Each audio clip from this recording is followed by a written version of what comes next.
आपने मेरी पढ़ाई बंद करवा दी।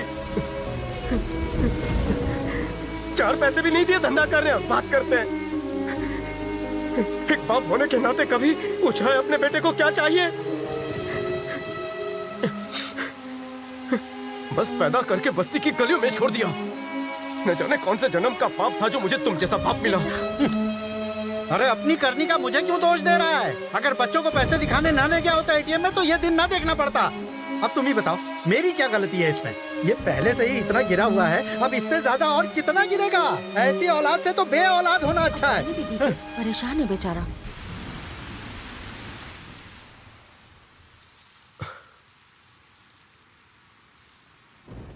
बाहर से ज्यादा बरसात तो यहाँ पर है।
पुष्य कालावती डायमंड्स।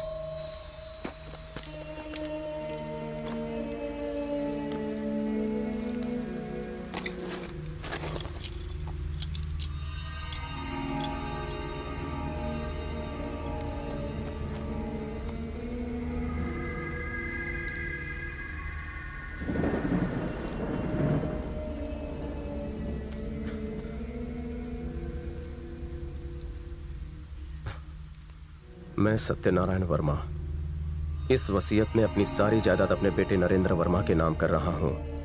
मेरी जायदाद में से घर और जमीन सब कुछ तबाह हो गया। बस किसी तरह 900 हीरे बचा पाया हूं। आज 1947 में इसकी कीमत है करीब 60 लाख रुपए।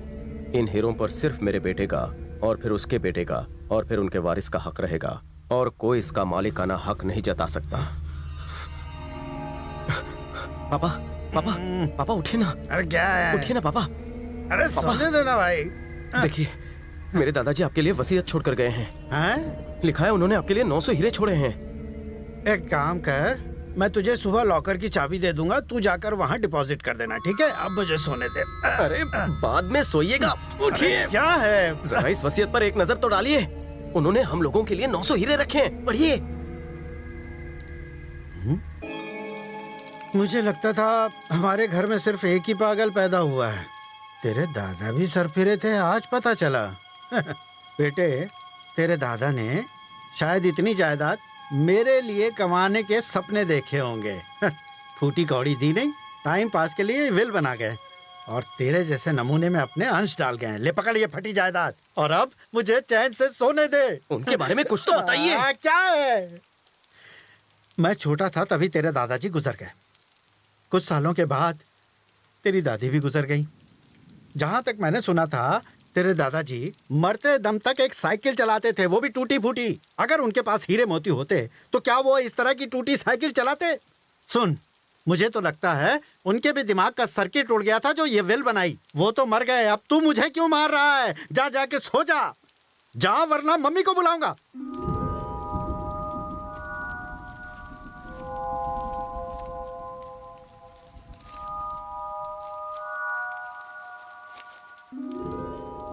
15 अगस्त 1947 पाकिस्तान से हिंदू और सिखों को खदेड़ा जा रहा था। डरा सहमा सा मैं घर में रेडियो सुन रहा था। दंगे फैलाने वालों को रोकना पुलिस के बस से भी बाहर हो गया है। पुलिस ने जनता से निवेदन किया है कि वो अपने अपने घरों में ही रहें। लुटेरे नामचीन लोगों को मारकर उन्हें लूट रहे हैं। पूरे शहर मदद के लिए मैंने दोस्तों को फोन किया। चारों तरफ अफरा-तफरी। मोहम्मद भाई, मैं सत्यनारायण बोल रहा हूँ। हाँ बोलिए। देखिए, मुझे बहुत डर लग रहा है। क्या दंगे खत्म होने तक मैं आपके घर में रह सकता हूँ? अगर आप हमारे साथ रहेंगे तो वो हमें और हमारे परिवार को भी मार डालेंगे। किसी से मत कहिएगा कि हम दोस्त हैं। हेलो पुलिस स्टेशन, बाहर दंगे चल रहे हैं, मारकाट मची हुई है। मैं यहाँ घर में अकेला हूँ। क्या आप मुझे सुरक्षा देंगे? पुष्प कलावती नाम की हीरों की दुकान का मैं इसकी तो एड्रेस नहीं पढ़ पा रहा हूँ। अभी आना बहुत मुश्किल है हुजूर। अगर आपको अपनी जान बचानी है तो फौरन देश छोड़ दीजिए। मैं घबराहट में अपनी सूझबूझ खो बैठा था। तभी बाहर कुछ लोग तोड़फोड़ करते नजर आए।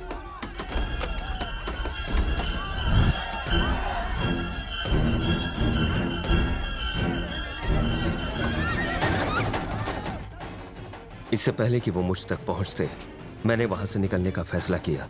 पैसे, गहने और हीरे झोली में भरे और अपनी कार की ओर भागा।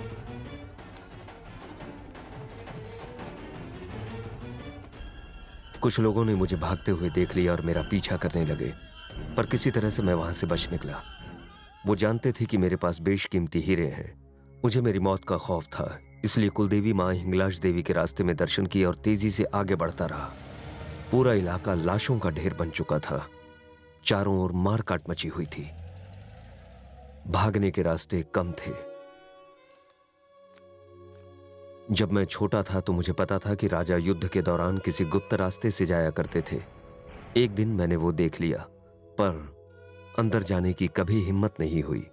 लेकिन आज जोखिम उठाने के अलावा और कोई रास्ता नहीं था। ये आधे पन्ने तो दिमाग खा गए हैं। डरता हुआ मैं खुफिया रास्ते में दाखिल हुआ। सीढ़ियों से उतरता हुआ नीचे गया। दरवाजा खोला तो सामने एक खौफनाक बड़ी गुफा थी।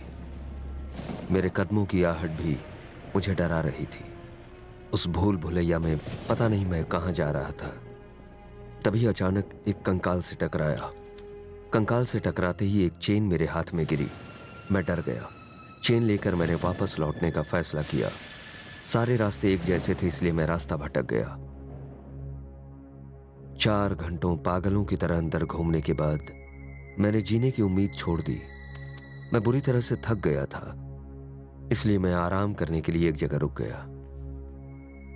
मैं जहां बैठा था वहां धातु के पक्षी बने हुए थे। उनमें से एक के अंदर मेरे हीरों की थैली गिरी। वजन पड़ते ही उस पक्षी का पंखनुमा ढक्कन बंद हो गया। स्तंभ के ऊपर का हिस्सा खुला और मेरे पैसे, गहनों की पोटली कहीं अंदर चली गई। स्तंभ के ऊपर के हिस्से को मैंने काफी खोलना चाहा, पर वो खुला नहीं। पास रखे पत्थर को हटाना चाहा, पर वो टूट गया। तभी जमीन हिलने लगी, मानो भूकंप आ गया हो। पत्थर का पुल 2 हिस्सों में बट गया और मैं नीचे जा गिरा। सिर्फ भगवान ही जानते हैं कि मैं उस मौत के कुएं से कैसे बचा। मेरे लिखे रास्ते पर अगर कोई जाता है तो शायद उसे खोए हीरे मिल जाए। काम की सारी जानकारियां गायब हैं। ये हिंगलाज देवी मंदिर कहाँ होगा? मेरे दादाजी का घर कहाँ था? हाँ हाँ, उस तरफ। जरा संभाल कर करना, कहीं कुछ टूट ना सोने का जाए। एक जरा हीरा तक एहतियात नहीं से। मिला। हाँ, थोड़ा उस तरफ खोदो। वक्त जाया कर रहे हो तुम लोग मेरा। जल्दी करो, काम चोर कहेंगे। मंसूर मियाँ, हम खजाना खोज रहे हैं और उसके लिए बहुत सब्र की जरूरत है। अगर इस तरह बेचैन हो जाओगे तो काम में मुश्किल हो जाएगी। Yes sir.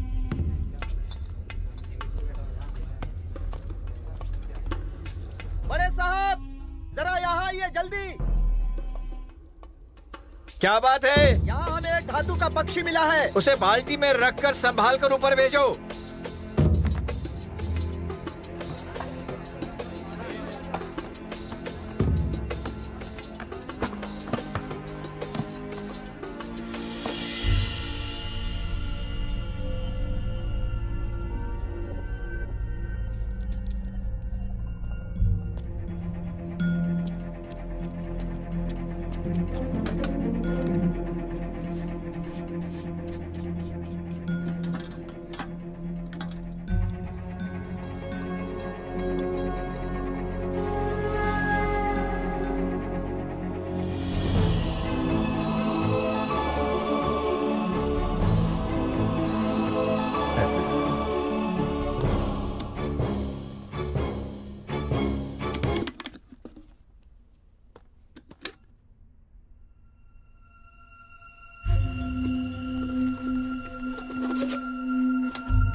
बोलिए अब्बा। अरे गुड न्यूज है। क्या हुआ? खजाने के हम बेहद करीब हैं। कनिष्क साम्राज्य के धातु के पक्षी का स्टैचू हमें मिल गया है।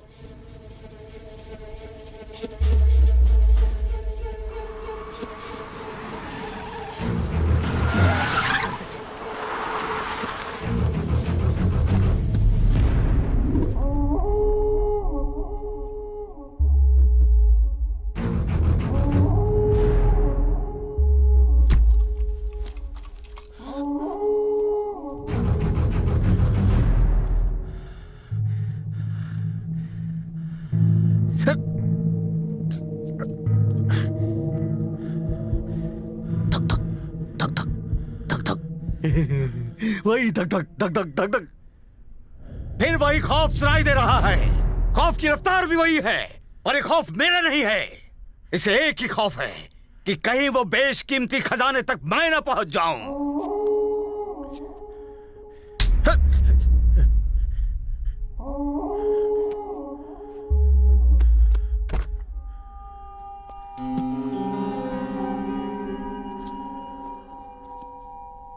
सुल्तान मौका परस्तों को दूसरा मौका नहीं देता। तू तो बड़ा ईमानदार है। अगर मेरी निगाहों से ओझल हो गया तो शायद तू बच जाए। आज से इस प्रोफेसर की जगह तुम्हारी हुई। ईमान से काम करो, इनाम पाओगे।